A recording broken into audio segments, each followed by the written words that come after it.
in The Cursed Princess. Episode 3. The Dibia's warning morning mist rolled across the red earth of Umuneora. The palace was quiet, but the silence didn't bring peace. The royal guards paced the gates slowly, their spears glinting in the early light. Inside the palace courtyard, palm trees stood still as if they too were watching, waiting. Queen Ifunanya sat under the shade of a wooden canopy, her head wrapped in patterned red cloth, her eyes fixed on her baby.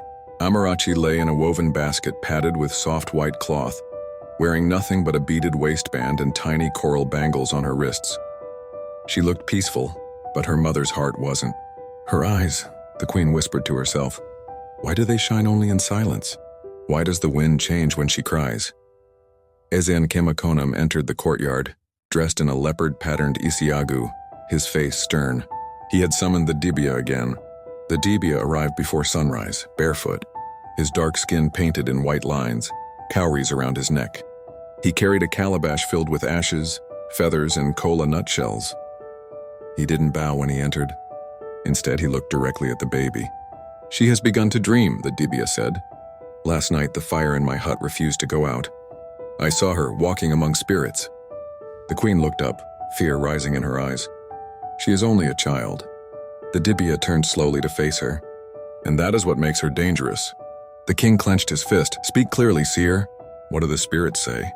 The Dibia placed the calabash on the red earth and traced a circle around it with white chalk.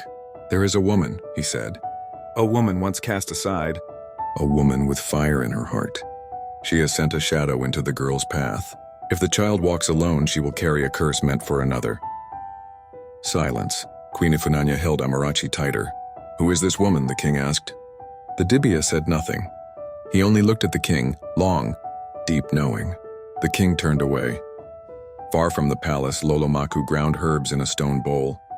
Her eyes, black as charcoal, were fixed on the wall. She didn't blink. Her hut was dark, lit only by oil from a burning snail shell. On the floor was a torn royal wrapper, the same she wore the night she was sent away. She has named the child Amarachi, Lolo said to no one. But can mercy grow in poisoned soil? She placed a snail shell in her mouth, whispered over it, and spat into her clay pot. She will not die, no, not yet. She will live long enough to hear the truth, to feel the sting of betrayal.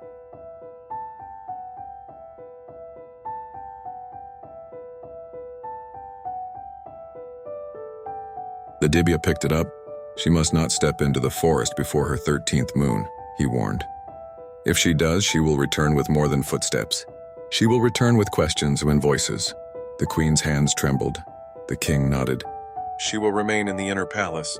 The people will not see her until I say so. The Dibia began to chant, slowly walking in a circle around the baby. And as his voice rose into the morning sky, the birds flew away from the palace roof, all at once.